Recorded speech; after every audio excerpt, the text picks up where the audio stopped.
الحمد للہ وحدہ والصلاة والسلام علی من لا نبی بعدہ اما بعد فاعوذ باللہ من الشیطان الرجیم بسم اللہ الرحمن الرحیم وَإِنَّ لَيْسَ لِلْإِنسَانِ إِلَّا مَا سَعَى وَأَنَّ سَعْيَهُ سَوْفَ يُرَى صدق اللہ العظیم۔ معزز سامعین اکرام اور میرے نہایت ہی واجب الاحترام بزرگوں اور دوستوں اور اہل سنت والجماعت سے تعلق رکھنے والے غیور نوجوان ساتھیوں، انسان درخت نہیں کہ کھڑا رہے اور پتھر نہیں کہ پڑا رہے، یہ تو اشرف المخلوقات ہے، اسے چاہیے کہ یاد الہی میں لگا رہے۔ مقصد زندگی اللہ رب العزت کی بندگی اور مقصد حیات اللہ تعالیٰ کی یاد ہے۔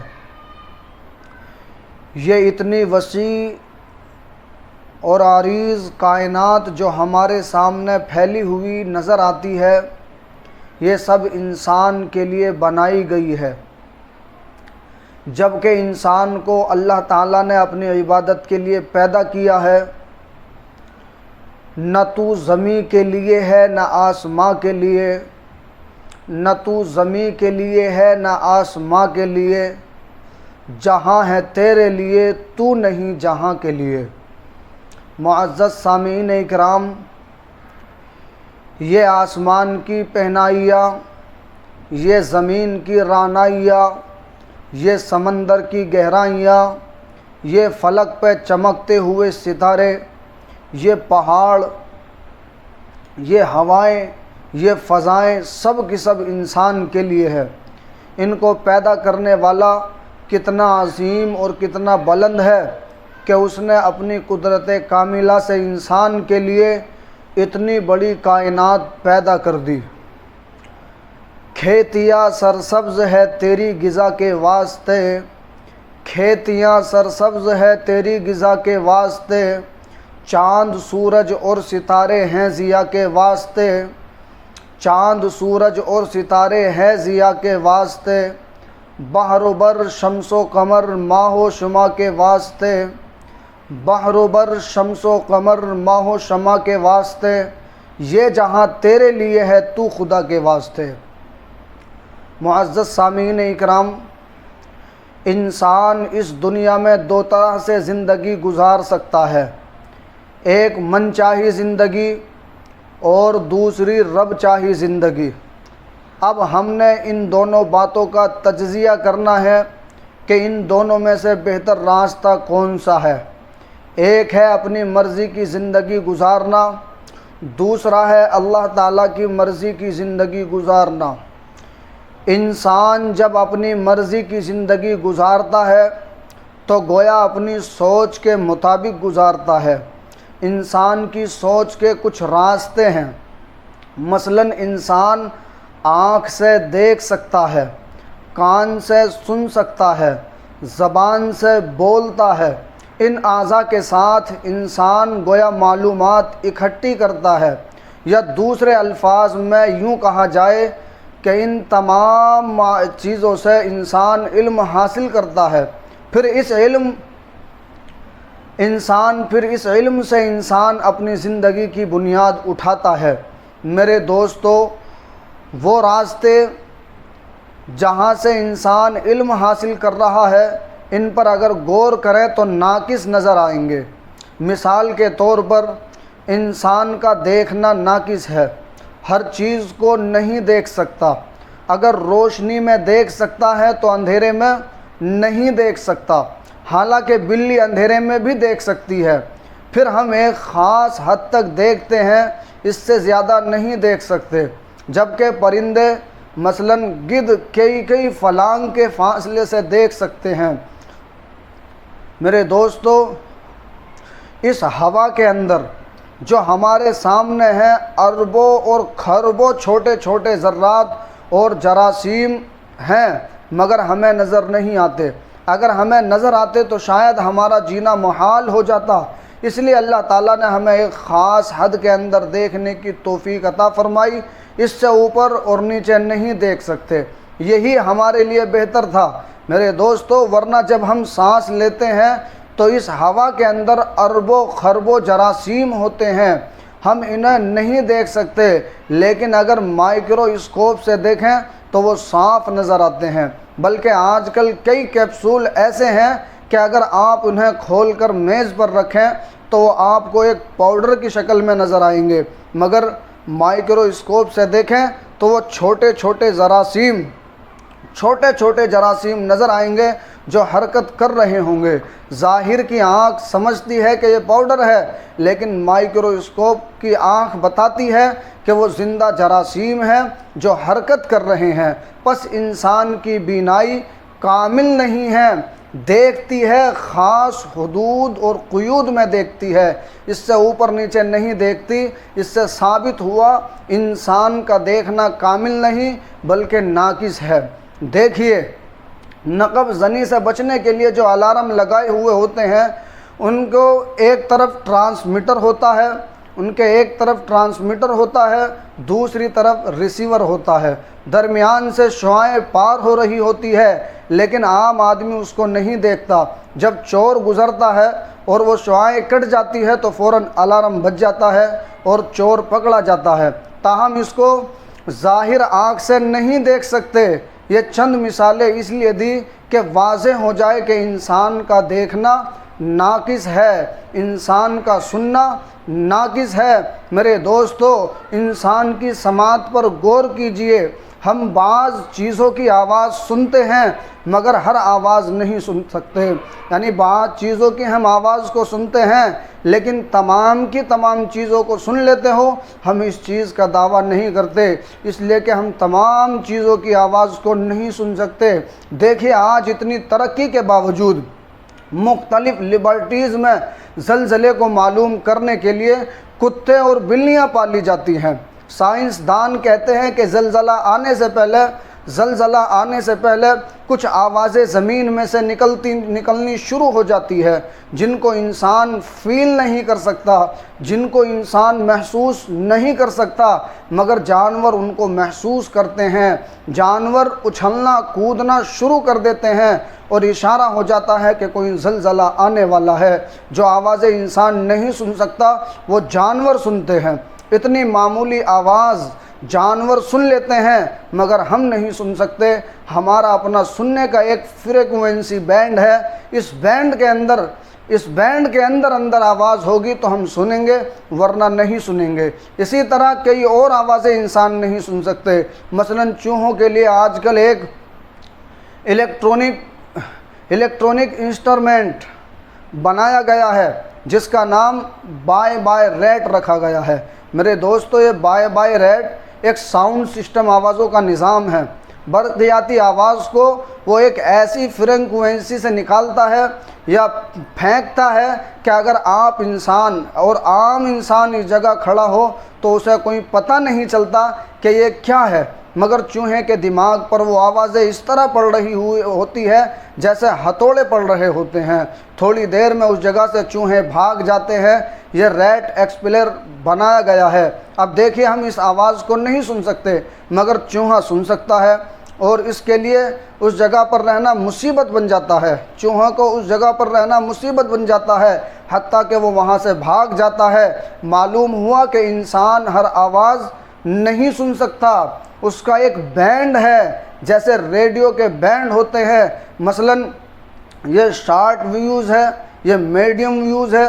اگر ہم شارٹ ویوز پر ریڈیو کو آن کریں تو شارٹ ویوز کو تو ریسیو کرتا ہے۔ اگر ہم شارٹ ویوز کو ریڈیو پر آن کرتے ہیں تو شارٹ ویوز کو تو سپورٹ کرتا ہے مگر میڈیم ویوز کو سپورٹ نہیں کر سکتا، اور اگر میڈیم ویوز پر اس کو سیٹ کرے تو وہ شارٹ ویوز کو ریسیو نہیں کر سکتا۔ میرے دوستو، یہی معاملہ ہے۔ اس طرح ہماری سماعت کا، بصارت کا ایک بینڈ ہے۔ اس بینڈ کے اندر تو ہم فنکشن یعنی عمل کر سکتے ہیں، کام کر سکتے ہیں، اس سے آگے نہیں کر سکتے۔ بتانے کا مقصد یہ تھا کہ انسان اپنے ذہن میں جو معلومات اکٹھی کرتا ہے وہ ان ذرائع سے حاصل کرتا ہے۔ جب یہ ذرائع علم ہی ضعیف اور کمزور ہے تو ان سے ملنے والی معلومات بھی کمزور ہوگی۔ زندگی گزارنے کے میرے دوستو دو راستے ہیں، اپنے تجربات اور مشاہدات پر زندگی بسر کرنا اور اپنے خالق و مالک کے احکام کے مطابق زندگی بسر کرنا۔ کہ ہم پہلے یہ تجربہ کر چکے ہیں کہ جس طرح انسان کے یہ ذرائع علم کمزور اور ضعیف ہے، اسی طرح ان کے تجربات بھی کمزور اور ضعیف ہے۔ اپنے تجربات کو بنیاد بنانے کی بجائے ہر انسان اللہ رب العزت کے احکام کو بنیاد بنائے۔ میرے دوستو وہ یقیناً ضرور بے ضرور انسان کامیاب ہوگا۔ مثلا اگر کوئی انجینئر کسی مشین کو بنائے تو وہی بہتر جانتا ہے کہ یہ مشین کیسے بہتر کام کرے گی۔ عام طور پر باہر کے ملک سے کوئی مشین امپورٹ کی جائے، باہر سے لائی جائے تو وہ لوگ مشین بھی بھیجتے ہیں، مشین کے ساتھ انجینئر بھی بھیجتے ہیں اور ایک کتابچہ بھی دیتے ہیں، یعنی ایک کتاب بھی اس کے ساتھ میں، ایک بک بھی اس کے ساتھ میں بھیجتے ہیں۔ وہ انجینئر آتا ہے اور مشین کو لگاتا ہے، پھر مشین کو چلاتا ہے، پھر وہ مقامی لوگ کو ٹریننگ دیتا ہے کہ جس طرح میں کام کر رہا ہوں اگر میرے بعد اسی طرح تم نے کام کیا تو تم کامیاب ہوگے، اگر اس میں کوتاہی کی تو ناکام ہوں گے، اور اگر کہیں اٹک جاؤ تو یہ رہنما کتابچہ ہے، یہ بک ہے، اس کو پڑھ لینا۔ میرے دوستو اس مشین کے بارے میں ساری باتیں اس کے اندر لکھی ہوئی ہے، یہ کہہ کر وہ چلا جاتا ہے۔ اگر اس مثال کو مسلمان اپنے ذہن میں رکھے تو حقیقت زندگی کو سمجھنا آسان ہو جاتا ہے۔